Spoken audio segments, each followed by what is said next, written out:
Добрый день, друзья! Мне так часто приходится повторять в видео, что не нужно разбирать орхидею после покупки. Боюсь, что я уже слишком часто об этом рассказываю. Но вопросы все время повторяются.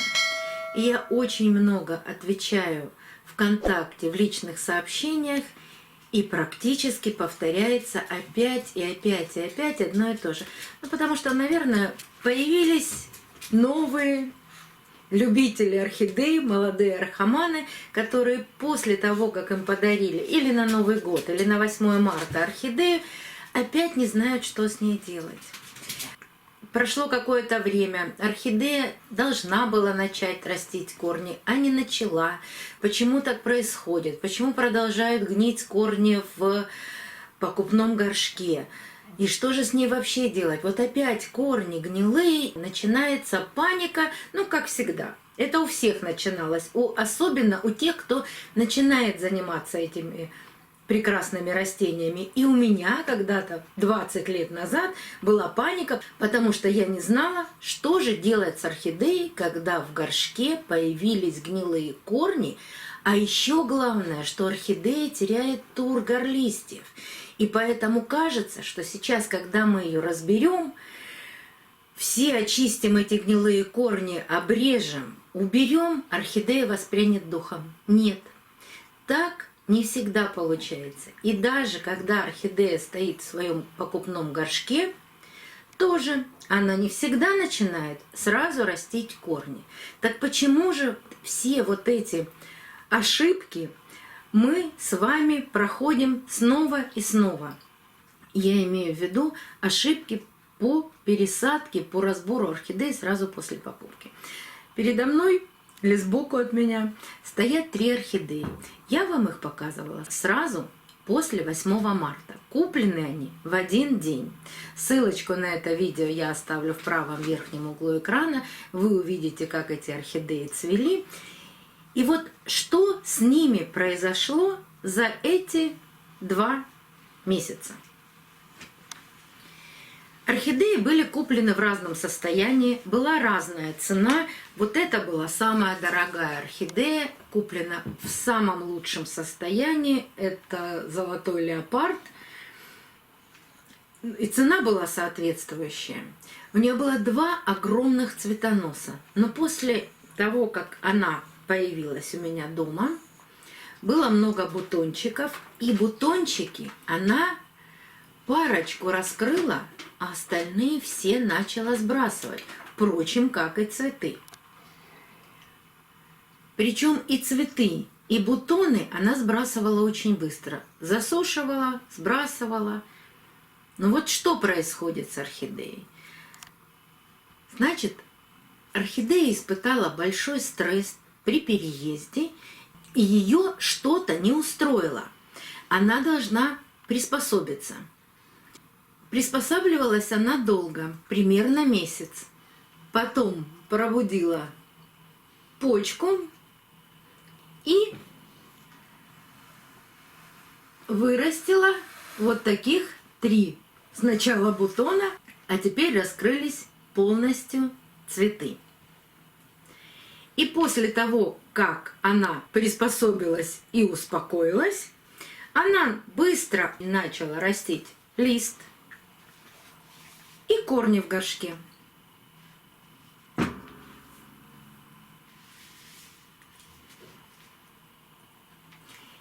И начался рост корней от шеи, а это очень важно.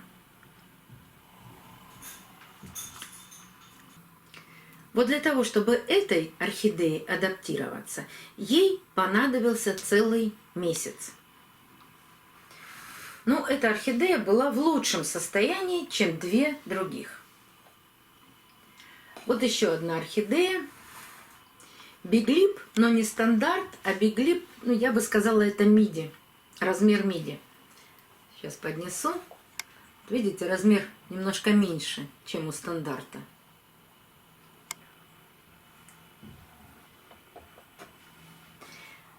Эта орхидея, листик она начала расти, но посмотрите, как он растет. он растет полузакрытый.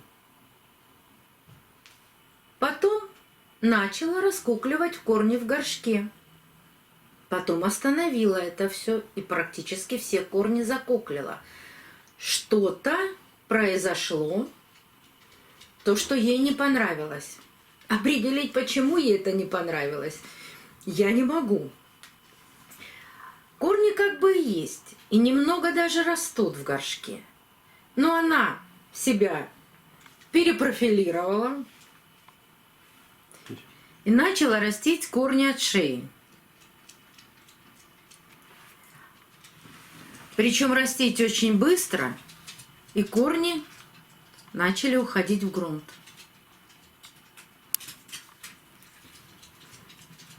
Тургор орхидея не теряла. Хотя даже в горшке, после того, как она вот эти внешние корни закуклила, вот здесь, сейчас постараюсь вам показать, вот здесь показались носики молодых корней, которые начали прорастать изнутри горшка. Орхидея всегда сама решает, что ей делать. Но это еще хорошие две орхидеи. А вот эта орхидея желтая. А мне кажется, что желтые орхидеи самые капризные. Так вот у этой орхидеи даже при покупке в горшке корней почти не было.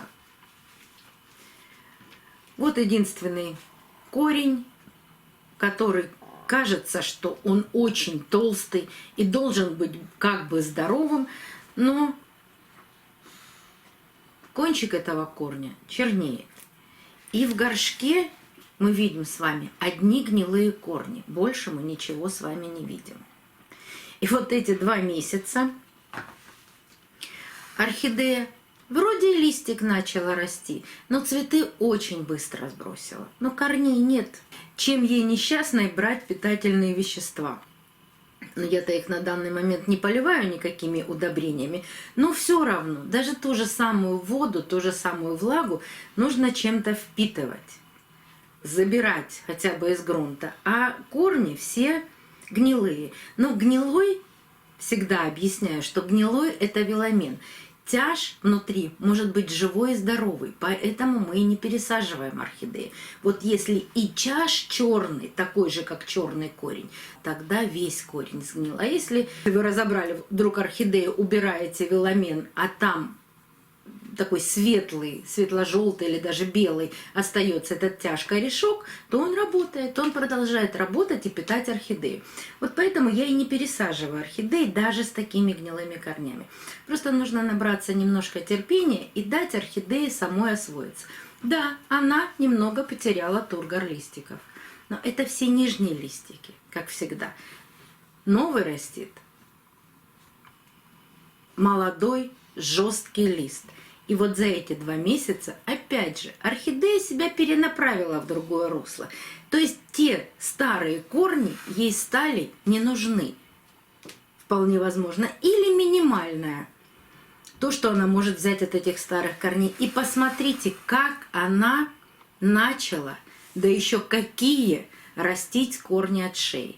Вот так орхидеи сами себя омолаживают. И стараться восстановить тургор вот этих листьев, ну, практически бесполезно. Потому что орхидея будет растить, во-первых, новые листья, а во-вторых, вот эти все прикладывания ватных дисков или еще каким-то образом опрыскивание этих листьев, ни к чему хорошему это может не привести. Вполне возможно, что орхидея, если будет попадать влага в пазухи, орхидея может и загнить. Когда эти корни дорастут до грунта и будут иметь возможность забирать влагу из грунта при поливе, они сами восстановятся. Орхидея умеет делать это все сама. Но почему не у всех получается? Потому что у нас с вами у всех разные природные условия. И если вы содержите такую орхидею на подоконнике, а за окном у вас еще минус, то орхидея в этот момент не начнет раскукливать, не начнет растить эти корни, потому что ей просто холодно. Точно так же, если у вас очень-очень жарко в квартире. Но если это зима, то это может быть центральное отопление. Если это лето, то может быть опять же на подоконнике быть солнышко поворачивается в окно. И вот если есть прямое солнце, от стекла всегда точно так же, как и холод, точно так же идет жар. Ей может быть жарко. Орхидеи любят приблизительно 22-25 градусов тепла. Это для них идеальные условия. И вот если у вас какое-то из этих условий выпадает, то тогда орхидея будет дольше думать. И будет значительно дольше запускать процессы роста корней. А вот если у вас орхидеи где-то находятся на полках, под освещением, им здесь комфортно, то тогда этот процесс идет значительно быстрее. Вот как, например, вот у этих орхидей. И не надо бояться того, что нижние листья у орхидеи теряют тургор. Вот даже какой-то лист она обязательно отсушит.